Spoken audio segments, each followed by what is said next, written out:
ഇത് വെച്ച് ഞാനൊരു അവിയലാണ് ഉണ്ടാക്കുന്നത്. ഈ സവാള മാത്രം വെച്ച് എങ്ങനെയാണ് ഒരു അവിയൽ ഉണ്ടാക്കുന്നത് എന്നാണ് നിങ്ങളിപ്പം ചിന്തിക്കുന്നത്. ഒറ്റയ്ക്ക് സമൂഹഗാനം പാടുന്ന അത്രയ്ക്ക് വിഷമമില്ല ഈ അവിയൽ ഉണ്ടാക്കാൻ. ഹായ്, എല്ലാവർക്കും നമസ്കാരം. എല്ലാവരെയും കുക്കൂത്ത് സോഫിയിലേക്ക് സ്വാഗതം ചെയ്യുന്നു. ഈ സവാള അവിയൽ ഉണ്ടാക്കുന്നത് നിങ്ങൾക്കും കാണണ്ടേ? നമുക്ക് നേരെ വീഡിയോയിലേക്ക് പോകാം. ഇതിനു വേണ്ടി ഞാനൊരു 3 സവാള തൊലിയൊക്കെ കളഞ്ഞെടുത്ത് വെച്ചിട്ടുണ്ട്. 3 പച്ചമുളക്, ഇത് സാമാന്യം നല്ല എരിവുള്ള പച്ചമുളകാണ്. 6 ചുമന്നുള്ളി അല്ലി, 5 വെളുത്തുള്ളി അല്ലി, 1/4 കപ്പ് തേങ്ങ, 1/2 ടീസ്പൂൺ മഞ്ഞൾപ്പൊടി, 1/2 ടീസ്പൂൺ കാശ്മീരി മുളക് പൊടി, 1/4 ടീസ്പൂൺ ചെറിയ ജീരകം, ഉപ്പ്, കറിവേപ്പില, വെളിച്ചെണ്ണ, വെള്ളം.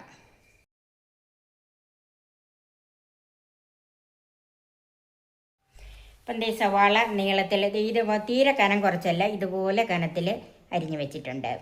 ഇനി ഈ സവാളയൊന്ന് കഴുകിയെടുക്കണം. 2 പ്രാവശ്യമെങ്കിലും കഴുകിയെടുക്കണം. ഇതങ്ങനെ കഴുകിയെടുക്കുന്ന എന്തിനാന്ന് വെച്ചാൽ ഈ സവാളയ്ക്ക് ഒരു നീറ്റിലെ എരിവ് പോലെ ഉണ്ടല്ലോ, ഒരു ഗ്യാസ്, അത് പോകാൻ വേണ്ടിയിട്ടാണ് ഇതൊന്ന് കഴുകിയെടുക്കുന്നത്. അപ്പോൾ ഇത് 2 പ്രാവശ്യം കഴുകി എടുത്ത് വെച്ചിരിക്കുന്നതാണ്. ഇത് നമുക്ക് മാറ്റി വെക്കാം.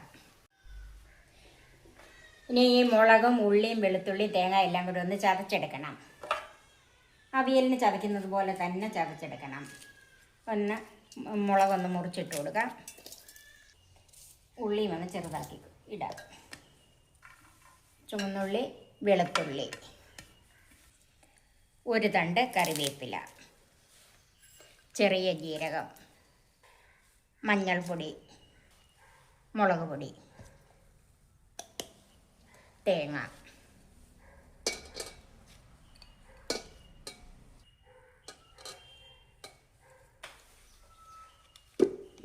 ഇത് അരഞ്ഞു പോകേണ്ട, ചതച്ചെടുത്താൽ മതി. എല്ലാം കൂടെ ഒന്ന് ചതച്ച് വെച്ചിട്ടുണ്ട്. ഇതിന് നമുക്ക് അടുപ്പിൽ വെക്കുന്ന ഒരു പാത്രത്തിലേക്ക് മാറ്റാം. ഇതിലേക്ക് ചതച്ച് വെച്ചിരിക്കുന്ന അരപ്പ് ചേർക്കാം.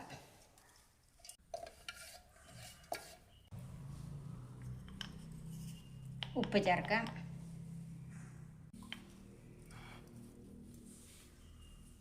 ഒരൽപ്പം കറിവേപ്പിലയും കൂടെ ചേർക്കാം. ഇതൊന്ന് മുറിച്ചിടണം. ഇതിലേക്ക് 1/2 ടീസ്പൂൺ വെളിച്ചെണ്ണയും ചേർക്കാം. ഇനി ഇത് കൈ കൊണ്ട് തന്നെ നന്നായിട്ടൊന്ന് തിരുമ്മിയെടുക്കണം. അരപ്പും സവാളയും എല്ലാം കൂടെ നന്നായിട്ട് ചേരണം. ഇപ്പം സവാളയും അരപ്പും എല്ലാം കൂടെ നന്നായിട്ട് തിരുമ്മിയെടുത്തിട്ടുണ്ട്. ഇത് നമുക്ക് ഒരു 10 മിനിറ്റ് മാറ്റി വെക്കാം. ഇപ്പോൾ ഇത് നമ്മൾ തിരുമ്മി വെച്ചിട്ട് 10 മിനിറ്റായി. ഇനി നമുക്ക് വേവിച്ചെടുക്കാം. അതിനു മുമ്പ് ആ ജാറിലേക്ക് ഒരു 1/2 കപ്പ് വെള്ളവും കൂടെ ചേർത്ത് ഇതിലേക്ക് ഒഴിക്കാം. ഇനി ഇത് എല്ലാം കൂടെ ഒന്ന് മിക്സ് ചെയ്യാം.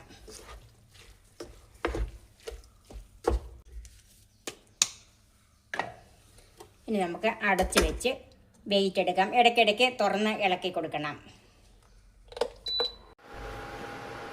ഇപ്പോൾ ഇത് വേഗം വെച്ചിട്ട് ഒരു 6 മിനിറ്റായി. ഞാൻ 2-3 പ്രാവശ്യം ഇളക്കി കൊടുത്തതാണ്. നമുക്ക് ഒന്നുകൂടെ ഇത് മിക്സ് ചെയ്യാം. സവാള വെന്തിട്ടുണ്ട്. ഇതുപോലെ ഇരിക്കണം, ഇങ്ങനെ കുഴഞ്ഞിരിക്കണം ഇത്. പിന്നെ ഇത് അവിയലായതുകൊണ്ട് ഇതിൻ്റെ അകത്ത് എന്താണ് പുളി ചേർക്കാത്തതെന്ന് ചോദിക്കരുത്. ഇത് പുളി ചേർക്കാത്ത ഒരു അവിയൽ പോലത്തെ കറിയാണ്. ഇനി അല്പം കറിവേപ്പില, ഒരു 1/2 ടീസ്പൂൺ വെളിച്ചെണ്ണയും ചേർക്കാം. ഉപ്പ് നോക്കണം, ഞാൻ നോക്കിയിട്ട് പാകമായിരുന്ന. ഇനി ഇത് തീ ഓഫ് ചെയ്ത് ഒരു 3-4 മിനിറ്റ് ഒന്ന് അടച്ചു വെക്കാം. ഇപ്പോൾ ഒരു 3-4 മിനിറ്റ് അടച്ചു വെച്ചിരുന്നാണ്. ഇനി ഒന്ന് നോക്കാം. ഇനി നമുക്കിതൊന്ന് മിക്സ് ചെയ്യാം. വളരെ പെട്ടെന്ന് ഉണ്ടാക്കാവുന്ന സവാള അവിയൽ സർവിംഗ് ഡിഷിലേക്ക് മാറ്റാം. നോമ്പുകാലത്തൊക്കെ ഉണ്ടാക്കാൻ പറ്റിയ നല്ലൊരു കറിയാണ് സവാള അവിയൽ. നിങ്ങളും ഇത് ട്രൈ ചെയ്ത് നോക്കണം, എല്ലാവർക്കും ഇഷ്ടപ്പെടും. പിന്നെ ഇത് നിങ്ങളുടെ കൂട്ടുകാർക്കും വീട്ടുകാർക്കും ഒക്കെ ഷെയർ ചെയ്ത് കൊടുക്കണം. എൻ്റെ ഈ ചാനൽ സബ്സ്ക്രൈബ് ചെയ്യാനും എൻ്റെ ഫേസ്ബുക്ക് പേജ് ലൈക്ക് ചെയ്യാനും ഷെയർ ചെയ്യാനും കമൻറ്റ്സ് അറിയിക്കാനും മറക്കരുത്. പുതിയ പുതിയ വിഭവങ്ങളുമായി നമുക്ക് വീണ്ടും കാണാം. ഞാൻ സോഫി കുര്യാക്കോസ്.